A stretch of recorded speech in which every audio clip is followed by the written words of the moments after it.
வணக்கம் ட்ரேடர் கோபால். தினம் ஒரு பார்வையில் நம்ம நிப்டி இண்டெக்ஸை பற்றி பார்ப்போம். நீங்கள் பார்த்துட்டு இருக்க சார்ட் வந்து நிப்டி இண்டெக்ஸ் தாங்க. இந்த வீடியோ வந்து ஒன்லி எஜுகேஷன் பர்பஸ்க்கு மட்டும்தான். நம்ம டெய்லி மார்க்கெட் முடிஞ்சதுக்கு அப்புறமா நம்ம ஒரு அனலைஸ் பண்ணி இன்னைக்கு என்ன நடந்தது, நாளைக்கு என்ன நடக்கலாங்கிற மாதிரி நம்ம வந்து போட்டுட்ருக்கோம் வீடியோ. இந்த வீடியோவில் நம்ம கவர் பண்ணுறது வந்து சார்ட் அனலைஸ் பண்ணுவோம், அப்புறமா சப்போர்ட் ரெசிஸ்டன்ஸ் பார்ப்போம், அப்புறமா நம்ம வந்து ப்ரீமியம் ஆப்ஷன் வேல்யூஸ் பார்ப்போம். சரிங்களா? அந்த 3 டாபிக் நம்ம எல்லாம் கவர் பண்ணுவோம். ஃபஸ்ட்டு சார்ட் அனலைஸ் பண்ணிடுவோம். சார்ட் அனலைஸ் பார்த்தாக்கி இன்னைக்கு மார்க்கெட்டு எங்கே க்ளோஸ் பண்ணியிருக்காங்க பார்த்தாக்கி 161ல் க்ளோஸ் பண்ணியிருக்காங்க. 23,161ல் க்ளோஸ் பண்ணியிருக்காங்க. ஓப்பன் எங்கன்னு பார்த்துட்டா 23,105ல் நமக்கு வந்து ஓப்பன் இருந்துச்சு. அப்போ ஓப்பனுக்கு மேலே க்ளோஸ் கொடுத்துருக்கனால இன்னைக்கு வந்து இந்த டே கேண்டில் வந்து க்ரீனாக முடிச்சிருக்காங்கன்னா மேலே விக் இருக்குது, கீழே பாடி இருக்குது. ஸோ இது என்ன, இந்த கேண்டில் என்ன சொல்ல வராங்கன்னா டே கேண்டிலில் அவங்க வந்து ஒரு செல்லிங் ப்ரெஷர் ஓடி ஒரு க்ளோஸ் கொடுத்த மாதிரி கொடுத்துருக்காங்க. இங்கே பாருங்கள், டேயில் வைக்கிறேன். அப்போ டேயில் வச்சா உங்களுக்கு தெரியும் எப்படி இருக்குது, கேண்டில் எப்படி இருக்குங்கிறத பார்த்தா உங்களுக்கு தெரியும். இங்கே பாருங்கள், எஸ்டர்டே வந்து மார்க்கெட்டில் ஒரு செல்லிங் ப்ரெஷர் ஸ்ட்ராங்காக இருந்து ரெட் கேண்டிலாக ஃபார்ம் பண்ணாங்க. இன்றைக்கி மார்க்கெட் ஓப்பன் ஆனதே கீழே வந்து நமக்கு வந்து சூப்பராக கீழே ஓப்பன் கொடுத்துட்டு மேலே வந்து கீழே ஓப்பன் க்ளோஸ் மேலே இருந்தாலும் க்ளோஸ் மேலே கொடுத்தாலுமே நமக்கு வந்து ப்ரீவியஸ் டே லோக்கு ப்ரீவியஸ் டே க்ளோஸுக்கு எதுக்குமே டிஸ்டர்பன்ஸ் இல்லாமல் நம்ம கீழே க்ளோஸ் கொடுத்துருக்கோம். அப்போ இந்த க்ளோஸ் வச்சு பார்க்குறப்போ நமக்கு வந்து இது ஒரு நெகட்டிவ் சென்டிமெண்ட் மாதிரி தான் எடுத்துக்கணும். ஏன்னா எஸ்டர்டே நடந்த செல்லிங் ஆனால் அந்த கேண்டிலுக்கு மேலேயோ அந்த கேண்டில் விக்கு மேலேயோ க்ளோஸ் கொடுத்துருந்தா ஒரு பாசிட்டிவ் பேஸாக எடுத்துக்கலாம். சரிங்களா? இப்போ அது மாதிரி நமக்கு இதில் இந்த க்ளோஸ் வச்சு பார்க்க முடியாது. ஆனால் ஒரே ஒரு நல்லதுன்னா க்ரீன் பாடி இருக்காங்க, கீழே ஓப்பன் பண்ணி மேலே பண்ணியிருக்காங்க. சரிங்களா? அப்போ இந்த மாதிரி இருக்கிறப்போ நாளைக்கு சென்டிமெண்ட் இந்த கேண்டில் வச்சு பார்க்குறப்போ, டே கேண்டில் மட்டும் வச்சு அனலைஸ் பண்ணி பார்க்குறப்போ மார்க்கெட் இந்த மாதிரி இந்த இடத்துக்குள்ளே ஓப்பன் பண்ணா, இதுக்கு மேலே ஓப்பன் பண்ணால் திரும்ப மார்க்கெட் இந்த ஹையை டெஸ்ட் பண்ண போகிறதுக்கு அதிக வாய்ப்பு இருக்குங்க. சரிங்களா? மார்க்கெட் ஒருவேளை இந்த ரேஞ்சுக்குள்ள இங்கே கீழே ஓப்பன் பண்ணாலும் மறுபடியும் மார்க்கெட் இங்கே போகிறதுக்கு வாய்ப்பு இருக்குங்க. இன்கேஸ் மார்க்கெட்டு இந்த ஹைக்கு மேலேயோ இங்கே எங்கேயோ இந்த பர்டிகுலர் கேப்பில் எங்கேயா ஓப்பன் ஆச்சுன்னா மார்க்கெட் கீழே வர வாய்ப்பு இருக்குங்க. சரிங்களா? இந்த மாதிரி செட்டப்ஸ் தான் நாளைக்கு வந்து இந்த டே கேண்டில் அனலைஸ் வச்சு பார்க்குறப்போ ஒரு ஃப்ரீயாக நம்ம வந்து சார்ட்டில் இப்படி பார்த்துக்கலாம். இந்த மாதிரி மார்க்கெட்டில் வந்து இப்படி நடக்கலாங்கிற மாதிரி நம்ம பார்த்துக்கலாம் சார்ட் அனலைஸில். சரிங்களா? அடுத்தலாம் 5 மினிட்ஸ்லேயே போயிடுவோம். 5 மினிட்ஸில் நமக்கு வந்து மார்க்கெட்டில் வந்து ஒரு மேலே வந்து ஒரு ஹையை எடுத்தாலும் மார்க்கெட் என்ன ஸ்டில் வந்து லோவை எடுக்கல, பார்த்துடுங்க. இதுதான் நமக்கு வந்து இந்த ஹையை எடுத்த ஏரியா மார்க்கெட்டில். இதுக்கான லோ வந்து இங்கே தாங்க இருக்குது. மார்க்கெட்டில் நம்ம இந்த ட்ரெண்ட் லைன் அதுக்கு போட்டு வச்சதுக்கப்புறம் இந்த லோவை எடுத்திருக்காங்க, இந்த லோவை எடுக்கலங்க மாதிரி நம்ம சொல்லியிருந்தோம் நேற்றுக்குள்ள சார்ட்டில். மார்க்கெட் இப்படி தான் போயிட்டு இருந்தாங்க.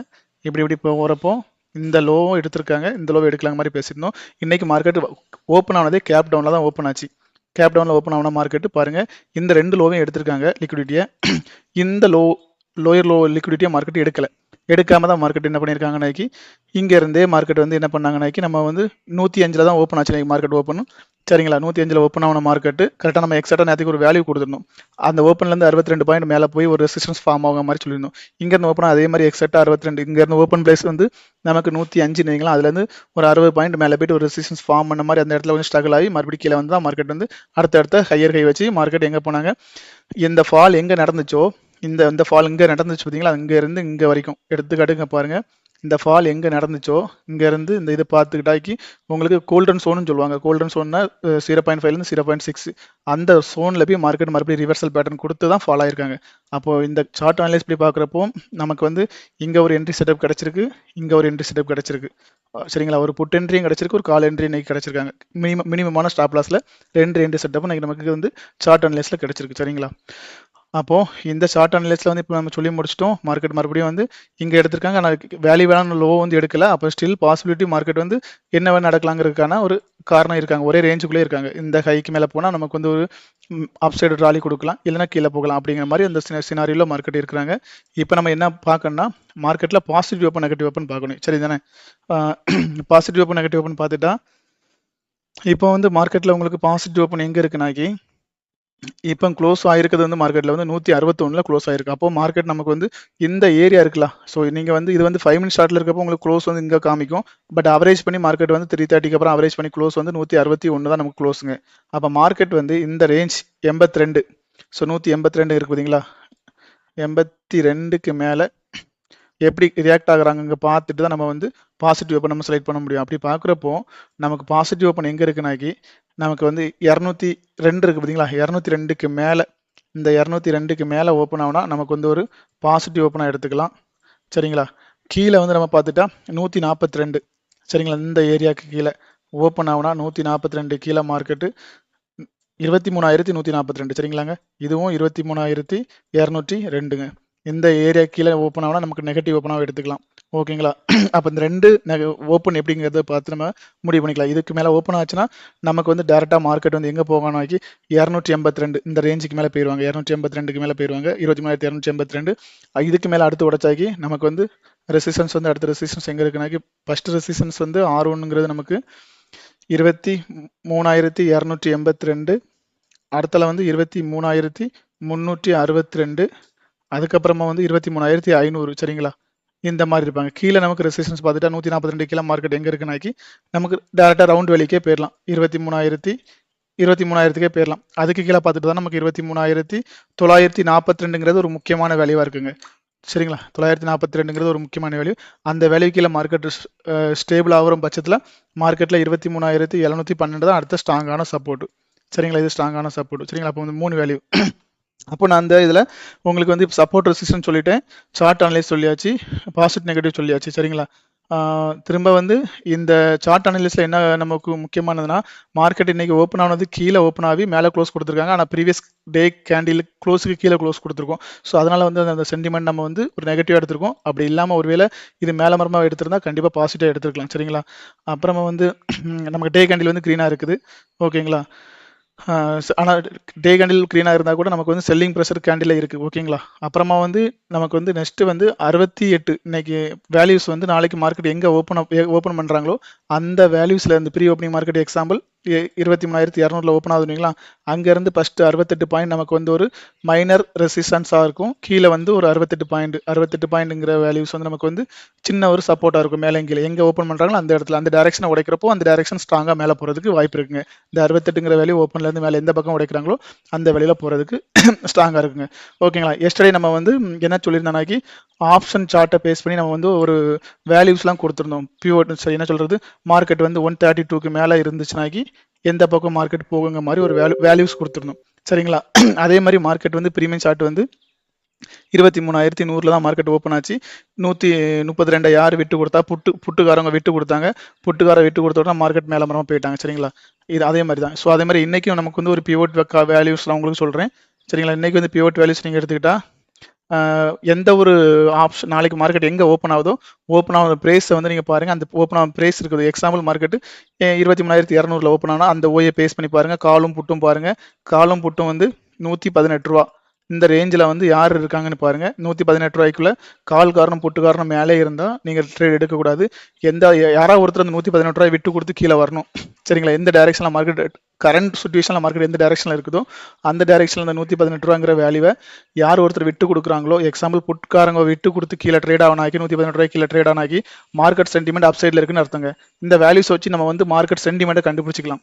ஸோ ஒருவேளை கால்காரங்க வந்து நமக்கு வந்து மார்க்கெட்டில் அந்த வேல்யூஸோட கீழே இருந்தாக்கி புட்காரங்க மேலே இருந்தாக்கி மார்க்கெட் சென்டிமெண்ட் டவுனில் போக போகிறாங்கிற மாதிரி கண்டுபிடிச்சிக்கலாங்க.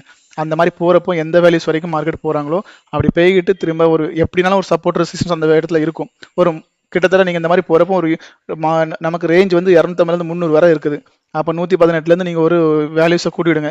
230 வரைக்கும் அந்த டார்கெட் போயிட்டுனா ஒன் சைடு மூவ் போயிட்டு மறுபடியும் மார்க்கெட் ரிவர்சல் ஆகுங்கிற மாதிரி ஒரு அர்த்தங்க. இன்றைக்கி அப்படி தான் நமக்கு 132லேருந்து நமக்கு 132லேருந்து போன மார்க்கெட்டு இதே மாதிரி ஒரு 250 வரைக்கும் போனதுக்கப்புறமா இங்கே வந்து ஒரு ரிவர்சல் ஆச்சு. அதே மாதிரி தான் இந்த வேல்யூஸில் வந்து நமக்கு ஒரு 100 பாயிண்ட் ஒரு இன்ட்ராடே பண்ணுறவங்களுக்கு நமக்கு தேவை வந்து ஒரு 30 பாயிண்ட் 40 பாயிண்ட் தான். ஸோ அதனால் இந்த இதுக்கு மேலே போகிறப்பவே நெக்ஸ்ட் டார்கெட் வந்து நமக்கு என்ன கிடைக்கும்னாக்கி ஸோ 118க்கு மேலே ஸ்டேபிள் ஆகும் பட்சத்தில் மார்க்கெட்டில் வந்து 146 கிடைக்குங்க. 146க்கு மேலே ஸ்டேபிள் ஆச்சுன்னா மார்க்கெட்டில் வந்து 174 போயிருங்க. 174 நான் அந்த வேல்யூஸ் வேணால் தெளிவாக எழுதுறேன். இப்போ 118க்கு மேலே நமக்கு வந்து ஸ்டேபிள் ஆச்சு. எந்த காலோ புட்டோ யார் ஸ்டேபிள் ஆனாலும் நமக்கு வந்து அடுத்த டார்கெட் வந்து நமக்கு வந்து 146, அதுக்கப்புறமா 174, அதுக்கப்புறம் நமக்கு 202ங்க. இந்த மாதிரி இருக்குங்க. சரிங்களா?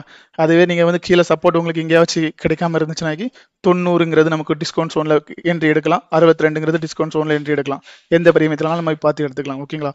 இப்போது நான் ஒரு சின்ன ஒரு இதை மட்டும் காமிச்சிருக்கேன்.